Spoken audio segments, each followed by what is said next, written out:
Bismillahirrahmanirrahim. Assalamualaikum warahmatullahi wabarakatuh. Waalaikumsalam warahmatullahi wabarakatuh. Ya, itu tentang atau tujuan pembelajaran proyek kita pada hari ini. Nanti akan memahami isu perubahan iklim yang ada di lingkungan sekolah. Yang kedua, menggali informasi terkait limbah organik dan anorganik yang ada di sekitar sekolah. Yang ketiga, membuat hasil karya dengan limbah plastik. Jadi sebelum masuk pembelajaran, mari kita dengarkan video berikut ini tentang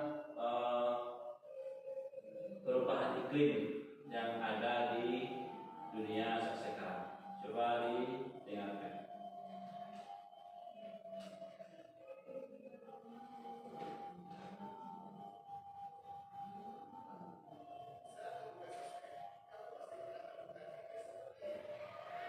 Ada terdengar?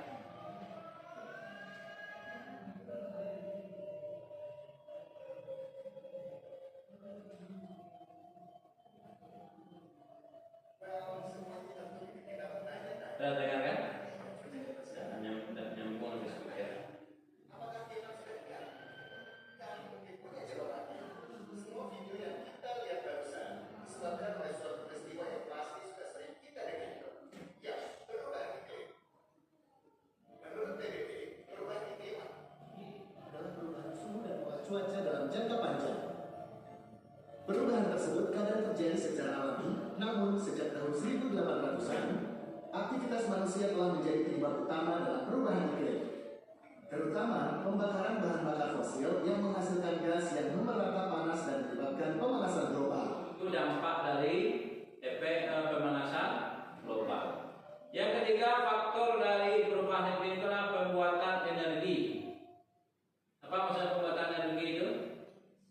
Misalkan PLTA atau pembangkit listrik tenaga surya.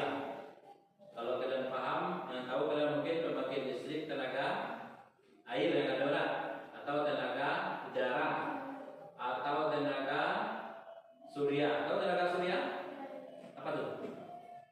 Tenaga surya itu yang ada lapisannya, dia menyerap cahaya matahari lalu diubah menjadi listrik. Yang keempat yang sering terjadi adalah kitanya penggunaan transportasi. Kalau kendaraan bermotor dia pakai minyak, bensin atau pertalite atau solar, maka menghasilkan gas buang. Ya, tahu kan kalau kan ada yang kalau kalian hirup di bagian knalpot itu kan baunya busuk sekali.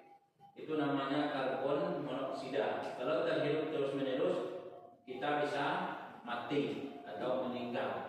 Sama dengan asap rokok. Asap rokok itu kalau bagi orang merokok dia tidak apa-apa, tapi kalau orang di sampingnya sangat berpengaruh. Pernah kamu merasakan demikian? Hei, tidak. Yang kelima adalah penebangan hutan secara berlebihan. Itu dari faktor dari perubahan iklim. Apa dampaknya tadi? Adalah menurunnya kualitas dan kuantitas air. Kalau daerah kita mungkin tidak ada dampaknya secara signifikan, tapi daerah lain juga, apalagi yang tinggal di rawa-rawa. Tahu daerah rawa? Pernah ke rawa? Tidak. Tahu rawa-rawa? Dia mobilitas.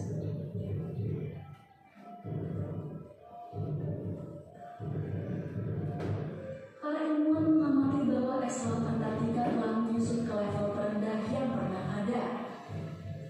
Berdasarkan data National Snow and Ice Data Center, pada 27 Juni 2023, luas es mencapai 11,7 juta kilometer persegi, hampir 2,6 juta kilometer persegi di bawah rata-rata untuk tanggal yang sama dalam periode 1981 sampai 2010.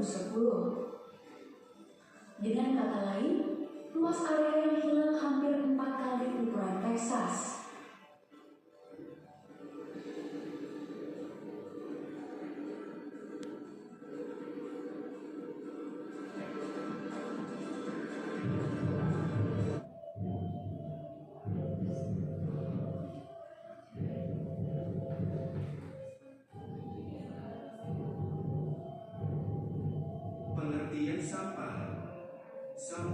didefinisikan sebagai bagian dari sesuatu yang tidak dipakai, tidak disenangi, atau sesuatu yang harus dibuang.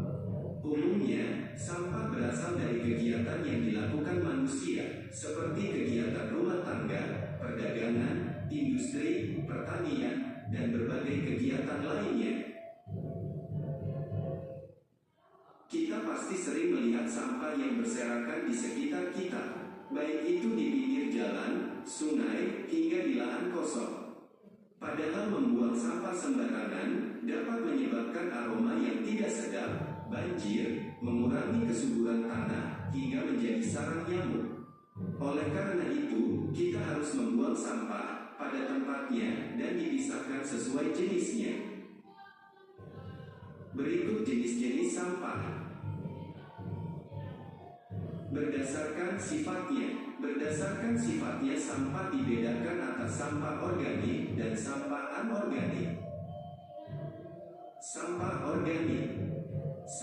organik merupakan sampah yang mudah membusuk dan diurai oleh bakteri, jamur, kuman, dan cacing di tanah. Sampah organik biasanya berasal dari sisa-sisa makhluk hidup.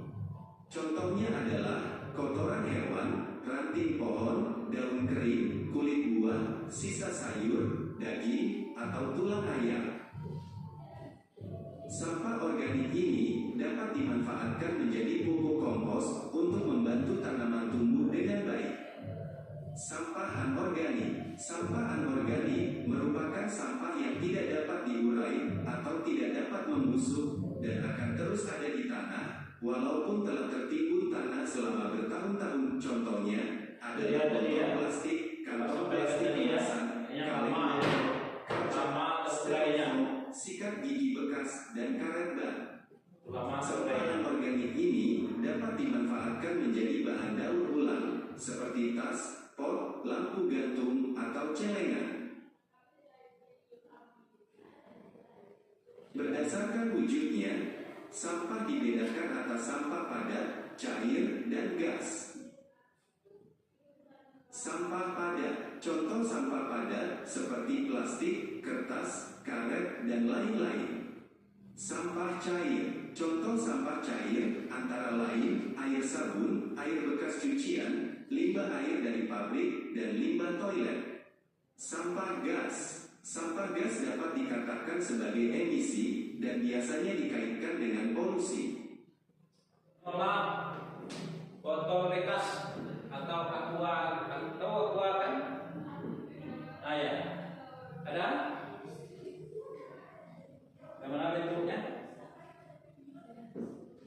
Nah, ini juga boleh. Coba cari yang bukan yang dari botol ini, yang dari botol gelasnya, dari plastiknya, gelas plastik. Saya cari, tadi bisa di scrolling. Boleh, itu juga boleh. Nah, yang seperti ini ya. Yang seperti ini. Nah, ya. Ada yang ya. Yang seperti yang di gantungan kita itu. Coba dicari. Nah, yang ya seperti ini ya.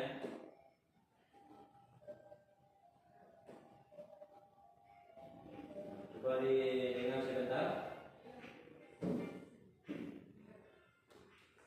Coba kelompok yang lainnya juga mencari. Kenapa ini kita pilih? Karena ini sangat banyak sekali di lingkungan sekolah kita yang aqua kelas ini. Ya, itu namanya sampah di belakang itu banyak sekali aqua kelas yang ada di sana.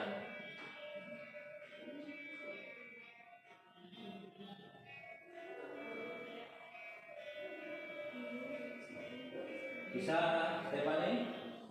Ada?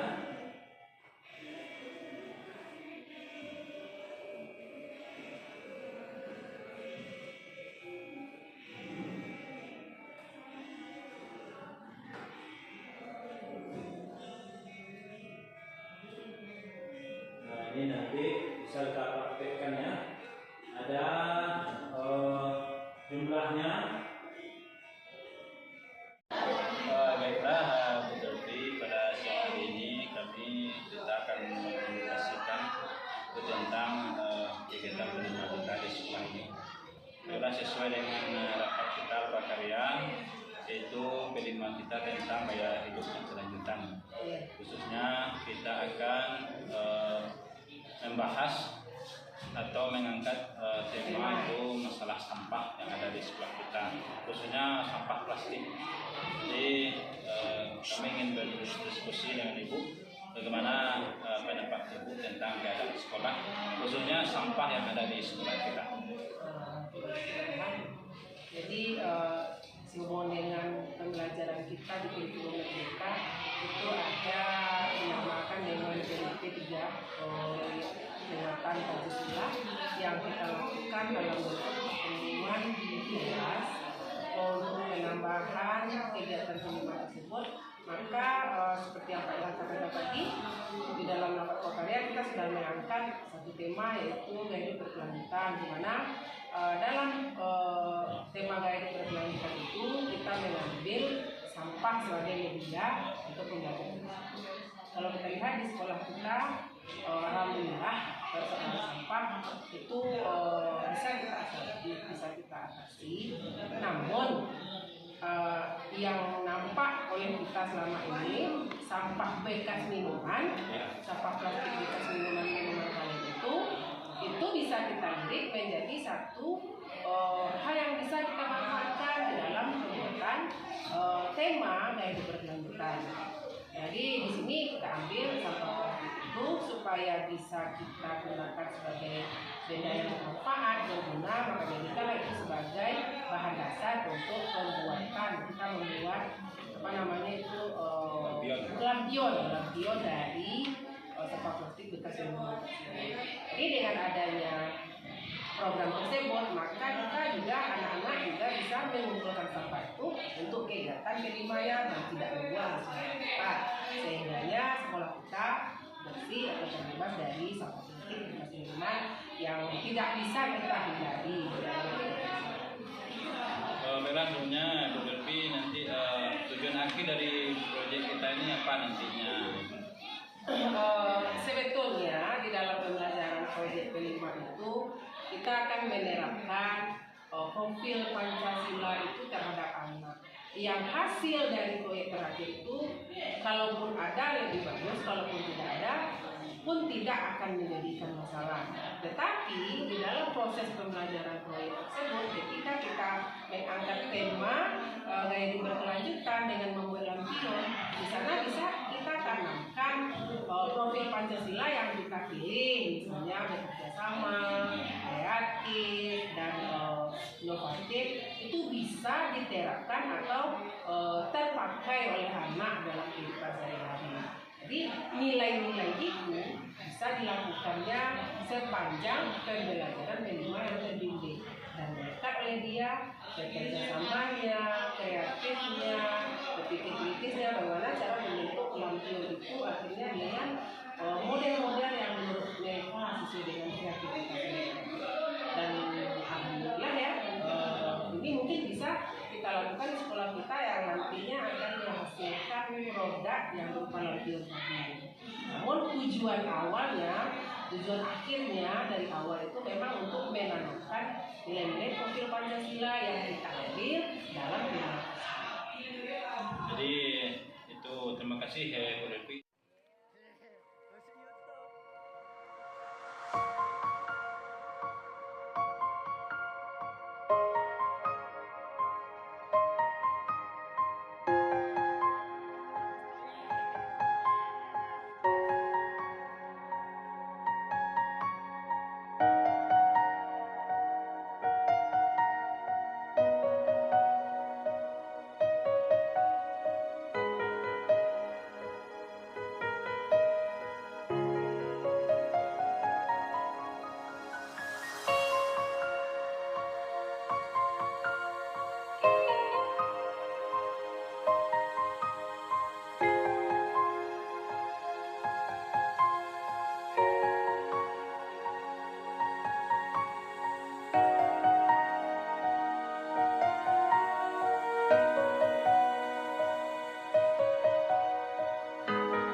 kasih.